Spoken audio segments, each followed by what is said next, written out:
नमस्कार मित्रों, मेरा नाम है अभय सिंह और आपका स्वागत है आपके अपने YouTube channel current affairs for exam में। चलिए आज दिनांक 11/8/2025 की प्रश्नावली शुरू करते हैं। सरकार के अनुसार पीएम मोदी ने मन की बात कार्यक्रम ने 2014 से अब तक कितने करोड़ रुपए कमाए हैं? आपके ऑप्शंस हैं 30, 34, 26, 28। इसका सही जवाब है 34। हाल ही में सरकार के अनुसार पीएम मोदी के मन की बात कार्यक्रम ने 2014 से अब तक 34 करोड़ रुपए की कमाई की है। मन की बात कार्यक्रम 3 अक्टूबर 2014 को लॉन्च किया गया था। प्रसारण पहुंच में Akashvani, Doordarshan, DD free dish, OTT platform और मोबाइल ऐप शामिल हैं, जो ग्रामीण, शहरी और विदेशी दर्शकों को लक्षित करते हैं। सामग्री शिक्षा, स्वास्थ्य, पर्यावरण, नवाचार और सामाजिक सेवा में प्रेरणादायक कहानियों और पहलों पर केंद्रित है। तो फ्रेंड्स, इससे क्या क्या एमसीक्यू बन सकता है? इससे फ्रेंड्स दो एमसीक्यू बन सकते हैं। पहला कि पीएम मोदी की मन की बात कार्यक्रम कब शुरू हुआ था? तो वह 3 अक्टूबर 2014 में शुरू हुआ था। और अभी तक इसने कितने करोड़ रुपए कमाए हैं? तो अभी तक इस पीएम की मन की बात कार्यक्रम ने 34 करोड़ रुपए कमाए हैं। चलिए अगले प्रश्न पर आते हैं। हाल ही में निम्नलिखित में से किस राज्य में निकल, तांबा और प्लेटिनियम समूह तत्वों का भंडार खोजा गया है? आपके ऑप्शंस हैं पंजाब, उड़ीसा, छत्तीसगढ़, झारखंड। इसका सही जवाब है छत्तीसगढ़। छत्तीसगढ़ के महासमुंद जिले में भोलूकोना और जमींडीह ब्लॉक में निकल, तांबा और प्लेटिनम समूह तत्वों के महत्वपूर्ण भंडार की खोज हाल ही में की गई है। यह खोज भारत के आत्मनिर्भर भारत और स्वच्छ ऊर्जा लक्ष्यों के अनुरूप है। फ्रेंड्स, इसमें मेन इंपॉर्टेंट बात यह है कि भालूकोना और जमींदीह जो कि छत्तीसगढ़ के अंतर्गत आते हैं, वहां पर निकल, कॉपर और प्लेटिनम की खोज की गई है। इसे आप याद कर लीजिए। महासमुंद कहाँ किस डिस्ट्रिक्ट में आता है? महासमुंद डिस्ट्रिक्ट किस राज्य में आता है? तो वह छत्तीसगढ़ में आता है। चलिए अगले प्रश्न पर आते हैं। रुद्रस्थ मालगाड़ी की कुल लंबाई किलोमीटर में कितनी है? आपके ऑप्शंस हैं 2, 3, 3.5, 4.5। इसका सही जवाब है 4.5 किलोमीटर। भारतीय रेलवे ने एशिया की सबसे लंबी मालगाड़ी रुद्रस्थ का हाल ही में सफलतापूर्वक परीक्षण किया है, जिसकी कुल लंबाई 4.5 किलोमीटर तक है। उक्त ट्रेन में 345 वैगन है तथा प्रत्येक वैगन 72 टन भार ले जा सकता है। यह 7 इंजनों से द्वारा संचालित किया जाएगा। इसे गंज ख्वाजा, जो कि उत्तर प्रदेश में है, और गढ़वा, जो कि झारखंड में है, के बीच चलाया जाएगा। अच्छा, अभी जब इसका ट्रायल रन किया गया था, तो यह जो खजवा है और गढ़वा है, इसके बीच की जो दूरी है 209 किलोमीटर, उक्त ट्रेन ने 5 घंटे 10 मिनट में पूरी की थी, जो कि आता है 40.5 किलोमीटर प्रति घंटा। इसे 3 लंबी दूरी के रैक को जोड़कर बनाया गया है।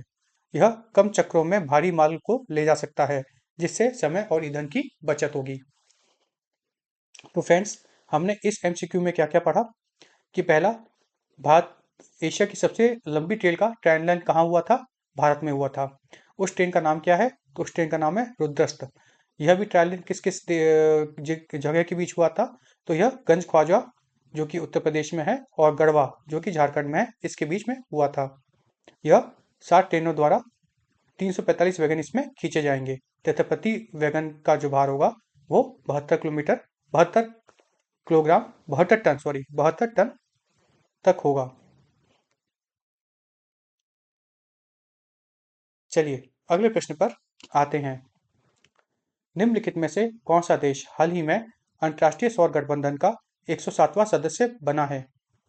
आपके ऑप्शंस हैं Moldova, Belarus, Serbia, Latvia.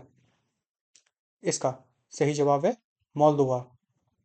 Moldova आधिकारिक तौर पर हाल ही में अंतर्राष्ट्रीय सौर गठबंधन अर्थात इंटरनेशनल सोलर अलायंस का 107वां सदस्य बना है। अच्छा, 2015 में कॉप 21 में भारत और फ्रांस द्वारा इंटरनेशनल सोलर अलायंस शुरू किया गया था। इसका मुख्यालय भारत में है और इसका मुख्यालय भारत के गुरुग्राम में है। यह पहला ऐसा अंतर सरकारी संगठन है जिसका मुख्यालय भारत में है। फ्रेंड्स, यहाँ पे एक क्वेश्चन है जो मैं आपसे पूछना चाहूंगा, एमसीक्यू क्या मतलब आ सकता है ये। बिम्स्टेक का मुख्यालय किस देश में है? आपको इसका जवाब कमेंट सेक्शन में देना है। मैं ये इसलिए पूछ रहा हूँ कि जब ये पहला अंतर्राष्ट्रीय अंतर सरकारी संगठन है जिसका मुख्यालय भारत में है, तो बिम्स्टेक जैसे भारत ने ही शुरू किया था, इसका मुख्यालय कहाँ है ये आपको कमेंट सेक्शन में बताना है। चलिए आइए इसके बारे में और जानते हैं। आईएससी की 1000 की ओर रणनीति का लक्ष्य 2030 तक $1 ट्रिलियन के निवेश के साथ 1000 गीगावाट सौर क्षमता और 1 अरब लोगों तक ऊर्जा की पहुंच और सालाना 1000 मिलियन टन CO2 उत्सर्जन में कमी लाना है। फ्रेंड्स, ये बहुत इंपॉर्टेंट है क्योंकि आईएसए भारत ने फॉर्म किया है, भारत और फ्रांस ने मिलकर, तो उससे रिलेटेड कोई भी बात इंपॉर्टेंट हो जाती है। तो इसमें जो एक एक है टुवर्ड्स 1000 स्ट्रेटेजी, वो क्या कहती है कि ये स्ट्रेटेजी प्लान करती है 1 ट्रिलियन का investment, 1000 gigawatt of solar capacity और 1 बिलियन पीपल के लिए यह सोलर एनर्जी तथा 1000 मिलियन टन CO2 जो एमिशन है उसको कम करना। चलिए अगले प्रश्न पर आते हैं। निम्नलिखित में से किस व्यक्ति की तस्वीर को tribal photo of the year award 2025 के लिए चुना गया है? आपके ऑप्शंस हैं रघु राय, हुडीमुडी पेडी राजू, दयानिता सिंह, डब्बू रत्नी। इसका सही जवाब है वुडीमुडी पेडी राजू। द हिंदू के स्पेशल न्यूज फोटोग्राफर श्री वुडीमुडी पेडी राजू की एक तस्वीर को प्रतिष्ठित tribal photo of the year award 2025 के लिए चुना गया है। चलिए अगले प्रश्न पर आते हैं। टाटा मोटर्स इटली के इवेको ग्रुप को का लगभग कितने करोड़ रुपए में अधिग्रहण करेगा? आपके ऑप्शंस हैं 28,240, 30,240, 34,240, 38,240 करोड़ रुपए। इसका सही जवाब है 38,240 करोड़ रुपए। टाटा मोटर्स इटली के इवेको ग्रुप का लगभग 38,240 करोड़ रुपए में अधिग्रहण करेगा। अच्छा, ये जो इवेको ग्रुप का जो अधिग्रहण होगा, इसमें डिफेंस वाला जो इवेको का पार्ट है वो अधिग्रहण नहीं किया जाएगा। यह सौदा 3.8 बिलियन यूरो का है तथा अप्रैल 2024 तक पूरा होने की उम्मीद है। चलिए अगले प्रश्न पर आते हैं। निम्नलिखित में से किसे हाल ही में क्षमता निर्माण आयोग का अध्यक्ष नियुक्त किया गया है? आपके ऑप्शंस हैं श्रीमती एस राधा चौहान, संजीव कुमार, विनीत जोशी, तन्मय कुमार। इसका सही जवाब है श्रीमती एस राधा चौहान। उत्तर प्रदेश कैडर की 1988 बैच की सेवानिवृत्त आईएएस अधिकारी श्रीमती एस राधा चौहान को आदिल जैनुल भाई के स्थान लेते हुए आधिकारिक तौर पर कैपेसिटी बिल्डिंग कमीशन अर्थात क्षमता निर्माण आयोग का अध्यक्ष चुना गया है। जो ये कैपेसिटी बिल्डिंग कमीशन है, इसका जो एस्टेब्लिशमेंट है अर्थात इसका जो स्थापना है वह 1 अप्रैल 2021 में हुई थी। इसका कार्य क्या है? इसका कार्य है भारत की सिविल सेवाओं में क्षमता निर्माण प्रयासों को मानकीकृत और सुसंगत करना, आयोग से संस्थागत सुधारों को बढ़ावा देने, डिजिटल शिक्षण प्लेटफॉर्म को बढ़ावा देने और योग्यता आधारित मानव संसाधन प्रबंधन को मजबूत करने की इससे उम्मीद बनती है। चलिए अगले प्रश्न पर आते हैं। अनंतनाग रेलवे स्टेशन निम्नलिखित में से किस राज्य केंद्र शासित प्रदेश में स्थित है? आपके ऑप्शंस हैं हरियाणा, जम्मू और कश्मीर, पंजाब, गुजरात। फ्रेंड्स, अनंतनाग न्यूज़ में रहता है तो इसका जवाब आपको पता होना चाहिए। इसका सही जवाब है जम्मू और कश्मीर। उत्तर प्रदेश ने जम्मू संभाग उत्तर रेलवे ने जम्मू संभाग में अनंतनाग रेलवे स्टेशन की माल की आवाजाही के लिए खोल दिया है, जिससे आने जाने वाले दोनों प्रकार की माल की आवाजाही हो सकेगी। यह विकास उधमपुर श्रीनगर बारामूला रेलवे लिंक परियोजना के तहत बारामूला श्रीनगर और बनिहाल कॉरिडोर का हिस्सा है। अच्छा, इसमें जो ट्रेनें गुजरेंगी वो हाल ही में चेनाब जो अभी ब्रिज बना है उससे गुजरेंगी। चलिए अगले प्रश्न पर आते हैं। निम्नलिखित में से किस शहर ने global artificial intelligence city index 2025 में सर्वोच्च रैंक हासिल की है? आपके ऑप्शंस हैं सियोल, बीजिंग, दुबई, सिंगापुर। इसका सही जवाब है सिंगापुर। सिंगापुर ने ग्लोबल आर्टिफिशियल इंटेलिजेंस इंडेक्स में 2025 में सर्वोच्च रैंक हासिल की है। फ्रेंड्स, ये आप याद कर लीजिए, इससे एमसीक्यू जरूर बनेगा। कौन सा? Global artificial intelligence index, global artificial intelligence city index 2025 में सिंगापुर ने सर्वोच्च रैंक हासिल की है। भारत में बेंगलुरु को इसमें टॉप का स्थान मिला है तथा विश्व भर में बेंगलुरु को 26वां स्थान मिला है। यह सूचना काउंटर पॉइंट रिसर्च द्वारा प्रकाशित किया जाता है, जो एआई अनुसंधान, नवाचार, बुनियादी ढांचे, निवेश और वास्तविक दुनिया के अनुप्रयोगों के आधार पर शहरों का मूल्यांकन करता है। शीर्ष वैश्विक एआई शहरों में सिंगापुर शामिल है। उसके बाद सियोल, बीजिंग, दुबई और सैन फ्रांसिस्को का नंबर आता है। तो फ्रेंड्स, इस इंपॉर्टेंट एमसीक्यू में हमने क्या समझा कि global artificial intelligence city index में सिंगापुर को पहला रैंक हासिल किया है। पहला पॉइंट। दूसरा पॉइंट, जो बेंगलुरु है भारत का, वो टॉप में है भारत में, और वैश्विक तौर पर यह 26वें स्थान पर आता है। दूसरा पॉइंट। तीसरा पॉइंट, यह जो इंडेक्स है यह काउंटर पॉइंट रिसर्च द्वारा प्रकाशित किया जाता है।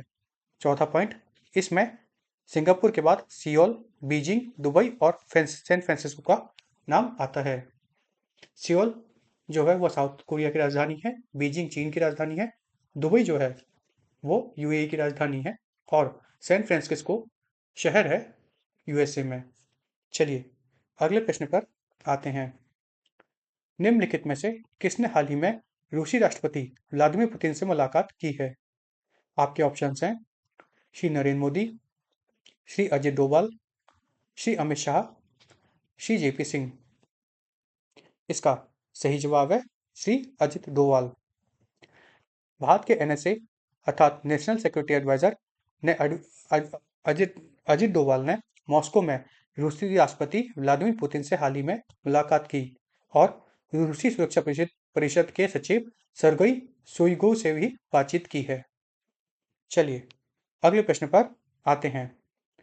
निम्नलिखित में से किस देश ने 2025 पैन अमेरिकन हॉकी कप में पुरुष और महिला दोनों वर्ग में स्वर्ण पदक जीता है? आपके ऑप्शंस हैं ब्राजील, उरुग्वे, चिली, अर्जेंटीना। इसका सही जवाब है अर्जेंटीना। अर्जेंटीना ने उरुग्वे के मोंटेविडियो में आयोजित 2025 पैन अमेरिकन हॉकी कप में पुरुष और महिला वर्ग में दोनों में स्वर्ण पदक जीता है। फ्रेंड्स, ये याद कर लीजिएगा, एमसीक्यू क्वेश्चन है। पैन अमेरिका हॉकी कप किसने जीता है? अर्जेंटीना की दोनों टीमों ने, मतलब पुरुष ने भी और महिला ने भी। अच्छा, इसका आयोजन कहाँ हुआ था? तो इसका आयोजन उरुग्वे में हुआ था, उरुग्वे के शहर मोंटेविडियो में। अर्जेंटीना की टीम, जो मेन की टीम है, उसने अमेरिका को 10-0 से हराया था और ये लगातार चौथी बार अपना पैन अमेरिकन खिताब जीता है और इनका 5वां पैन अमेरिकन खिताब भी है। अर्जेंटीना की महिलाओं की टीम ने अमेरिका को 3-0 से हराकर लगातार 7वीं बार अपना पैन अमेरिकन खिताब जीता है। चलिए अगले प्रश्न पर आते हैं। निम्नलिखित में से कौन सी देश की पहली विधानसभा है जो पूरी तरह से सौर ऊर्जा से संचालित है? फ्रेंड्स, यह क्वेश्चन इंपॉर्टेंट है। आपके ऑप्शंस हैं दिल्ली, कर्नाटक, गुजरात, राजस्थान। इसका सही जवाब है दिल्ली। दिल्ली विधानसभा भारत की पहली ऐसी विधानसभा बन गई है जो पूरी तरह से सौर ऊर्जा पर से संचालित है। दिल्ली के विधानसभा के स्पीकर श्री विजेंद्र गुप्ता और उपराज्यपाल श्री विनय कुमार सक्सेना ने 500 किलोवाट के सौर ऊर्जा संयंत्र की आधारशिला हाल ही में रखी है। विधानसभा ने एक राष्ट्र एक एप्लीकेशन पहल के तहत कागज रहित विधायी कार्य को सक्षम करने के लिए राष्ट्रीय ई विधान एप्लीकेशन भी शुरू किया है। नेवा बहुभाषी समर्थन दस्तावेजों तक वास्तविक समय में पहुंच और स्मार्ट वोटिंग पैनल जैसी सुविधाएं भी इसमें प्रदान की गई हैं। इसका उद्देश्य सुरक्षित डिजिटल वातावरण के माध्यम से विधायी कार्य को आधुनिक बनाना है। तो फ्रेंड्स, हमने इस एमसीक्यू में क्या जाना कि दिल्ली की विधानसभा पहली ऐसी विधानसभा है जहां पर सोलर एनर्जी से पूर्णतः बिजली प्रदान की जाएगी। पहला ये इंपॉर्टेंट क्वेश्चन है। दूसरा, वहां पे ई विधान एप्लीकेशन शुरू किया गया है, नेशनल ई विधान एप्लीकेशन। ये फ्रेंड्स इंपॉर्टेंट है, इससे भी क्वेश्चन बन सकते हैं। इसमें one nation one application initiative के तहत कार्य किया जा रहा है। इसके अतिरिक्त दिल्ली के बारे में और एक आपको बात बता दें कि दिल्ली मेट्रो रेल कॉर्पोरेशन ने ओखला विहार मेट्रो स्टेशन पर भारत का पहला vertical vertical bifacial solar plant भी स्थापित किया है। फ्रेंड्स, बाईफेशियल सोलर प्लांट वो होता है जिसमें ऊपर की तरफ जो सोलर पैनल लगे होते हैं, वहां से तो अगर जो सूर्य की रोशनी आ रही है उससे तो बिजली उत्पादन होता ही है, पर जब जो सूर्य की किरणें होती है जब जमीन से टकराती हैं और वापस लौटती हैं, जो नीचे की साइड के सोलर पैनल हैं वो भी उस किरणों को कैप्चर करते हैं और वहां से भी सौर बिजली उत्पादन करते हैं सौर ऊर्जा से। तो वह जो सोलर पैनल होता है उसके दोनों साइड से बिजली उत्पादन किया जाता है। ये बहुत ही इफेक्टिव होता है, महंगा भी होता है पर बहुत इफेक्टिव होता है। चलिए अगले प्रश्न पर आते हैं। भारत ने हाल ही में निम्नलिखित में से किस देश के साथ नई दिल्ली में आधुनिकीकरण और औद्योगिक सहयोग का कार्य समूह का 11वां सत्र आयोजित किया है? आपके ऑप्शंस हैं इजराइल, फ्रांस, रूस, जापान। इसका सही जवाब है रूस। भारत और रूस ने नई दिल्ली में आधुनिकीकरण और औद्योगिक सहयोग पर कार्य समूह का 11वां सत्र आयोजित किया है। चर्चा किए गए सहयोग के प्रमुख क्षेत्रों में एल्युमिनियम, उर्वरक अर्थात फर्टिलाइजर, रेलवे परिवहन और खनन प्रौद्योगिकी के साथ साथ एरोस्पेस, कार्बन फाइबर विकास, 3D प्रिंटिंग और एडिटिव मैन्युफैक्चरिंग जैसे उभरते क्षेत्र शामिल थे। चलिए अगले प्रश्न पर आते हैं। इस देश ने 2025 वैश्विक नवकरणीय ऊर्जा नवाचार शिखर सम्मेलन की मेजबानी हाल ही में की है? आपके ऑप्शंस हैं भारत, यूएई, जर्मनी, जापान। इसका सही जवाब है भारत। हाल ही में उन्नत नवकरणीय प्रौद्योगिकी और वैश्विक सहयोग पर चर्चा के लिए 70 से अधिक देशों के शिखर सम्मेलन में भाग लिया गया है। इसमें फोकस क्षेत्रों में सौर भंडारण, अपतटीय पवन और हाइड्रोजन ऊर्जा विकास शामिल थे। फ्रेंड्स, यह क्वेश्चन एमसीक्यू के पहल से इंपॉर्टेंट है, इसे आप याद कर लीजिएगा कि 2025 ग्लोबल एनर्जी इनोवेशन का जो कंट्री है जिसने होस्ट किया है वो भारत है। चलिए अगले प्रश्न पर आते हैं। निम्नलिखित में से किस भारतीय केंद्रीय मंत्री ने भारत टैक्सी इलेक्ट्रिक सेवा का शुभारंभ किया है? आपके ऑप्शन हैं श्री पीयूष गोयल, श्री नितिन गडकरी, श्री अश्विनी वैष्णव, श्री हरदीप सिंह पुरी। इसका सही जवाब है श्री नितिन गडकरी। केंद्रीय सड़क एवं परिवहन मंत्री श्री नितिन गडकरी ने भारत टैक्सी इलेक्ट्रिक मोबिलिटी को बढ़ावा देने के लिए भारत टैक्सी लॉन्च किया है।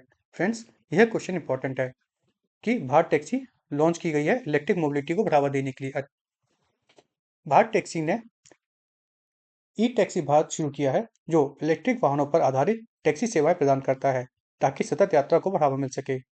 इस योजना का उद्देश्य टैक्सियों के लिए एक केंद्रीकृत पारिस्थितिक तंत्र बनाना है जिसमें ऐप आधारित सेवाएं, स्मार्ट किराया प्रणाली और उपयोगकर्ता अनुकूलन संचालन का एकीकृत किया जा सकेगा। इसका लक्ष्य शहरी और ग्रामीण दोनों यात्रियों के लिए हरित, सुरक्षित और स्मार्ट परिवहन विकल्प प्रदान करेगा। चलिए अगले प्रश्न पर आते हैं। 224 में शांति के संकेत के रूप में किस देश ने DMZ से लाउडस्पीकर हटाए हैं? DMZ का फुल फॉर्म है फ्रेंड्स यहाँ पर डीमिलिटराइज जोन। इसका इसके ऑप्शंस हैं दक्षिण कोरिया, चीन, उत्तर कोरिया, जापान। इसका सही जवाब है उत्तर कोरिया। 2024 में उत्तर कोरिया ने डीमिलिटराइज जोन के पास 50 लाउडस्पीकर हटा दिए हैं ताकि दक्षिण कोरिया के साथ तनाव को कम किया जा सके। कोरियाई युद्ध विराम समझौता 1953 में हुआ था जिसने कोरिया युद्ध को सक्रिय लड़ाई को समाप्त कर दिया, लेकिन औपचारिक शांति संधि अभी तक नहीं हुई है। तो फ्रेंड्स, यहाँ पे ये इंपॉर्टेंट बात है कि कोरिया जो युद्ध विराम था 1953 में हुआ था पर आज तक शांति समझौता या संधि साइन नहीं की गई है। डीमिलिटराइज जोन वह क्षेत्र होता है जो दक्षिण कोरिया और उत्तर कोरिया को अलग करता है, जो एक भूवत क्षेत्र रूप में काम करता है तथा जहां पर सैन्य उपस्थिति नहीं होती है। फ्रेंड्स, मेरा आपसे इस मामले में एमसीक्यू है कि दक्षिण कोरिया और उत्तर कोरिया को एक लाइन अलग करती है, उसको हम बोलते हैं कुछ, उसका नाम क्या है? आप चाहें तो मैं आपको एक ऑप्शन देता हूँ। ऑप्शंस हैं 46 पैरेलल, 47 पैरेलल, 48 पैरेलल, 49 पैरेलल।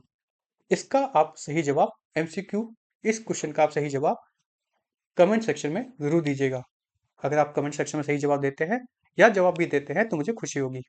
चलिए अगले प्रश्न पर आते हैं। निम्नलिखित में से किस बैंक को सार्वभौमिक बैंक में परिवर्तित होने के लिए सैद्धांतिक मंजूरी मिली है?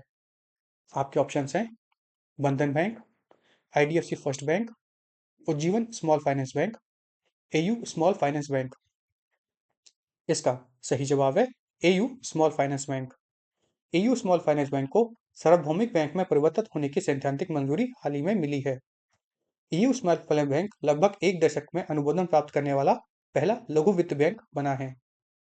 प्रोमोटर द्वारा इसमें 22% हिस्सेदारी होल्डिंग कंपनी में स्थानांतरित करने के शर्त पर अनुमोदन दिया गया है। यह व्यापक सेवाओं, बड़े ऋणों की जानकारी जारी करने और सहायक कंपनियों की स्थापना को सक्षम बनाता है। फ्रेंड्स, आज की प्रश्नावली यहीं समाप्त होती है। आपको हमारी प्रश्नावली कैसे लगी कमेंट करके बताइएगा। चलिए आज जो हमने पढ़ा है पहले एक बार उसका रिवीजन भी कर लेते हैं। सरकार के अनुसार पीएम मोदी के मन की बात कार्यक्रम ने 2014 से अब तक 34 करोड़ रुपए की कमाई की है। छत्तीसगढ़ के महासमुंद जिले में भालूकोना और जामनिधि ब्लॉक में निकल, तांबा और प्लेटिनम की खोज की गई है। भारतीय रेलवे ने एशिया की सबसे लंबी मालगाड़ी रोदस्त का सफलतापूर्वक परीक्षण किया है, जिसकी लंबाई कुल 4.5 किलोमीटर होगी। मोल्दोवा आधिकारिक तौर पर अंतर्राष्ट्रीय सौर गठबंधन का 107वां सदस्य बन गया है। द हिंदू के स्पेशल न्यूज फोटोग्राफर वडुमुडी पेडी राजू की एक तस्वीर को प्रतिष्ठित travel photo of the year award 2025 के लिए चुना गया है। टाटा मोटर्स इटली के इवाको ग्रुप का लगभग 34,240 करोड़ रुपए में अधिग्रहण करेगा। इसमें डिफेंस वाला पार्ट शामिल नहीं है। उत्तर प्रदेश कैडर की 1988 बैच की सेवानिवृत्त आईएएस अधिकारी श्रीमती एस राधा चौहान ने आधिकारिक तौर पर क्षमता निर्माण आयोग के अध्यक्ष का पदभार ग्रहण किया है। उत्तर रेलवे ने जम्मू संभाग में अनंतनाग रेलवे स्टेशन को माल की आवाजाही के लिए खोल दिया है, जिससे आने जाने वाले दोनों प्रकार के माल की आवाजाही हो सकेगी। सिंगापुर ने global artificial intelligence city index 2025 में सर्वोच्च रैंक हासिल की है।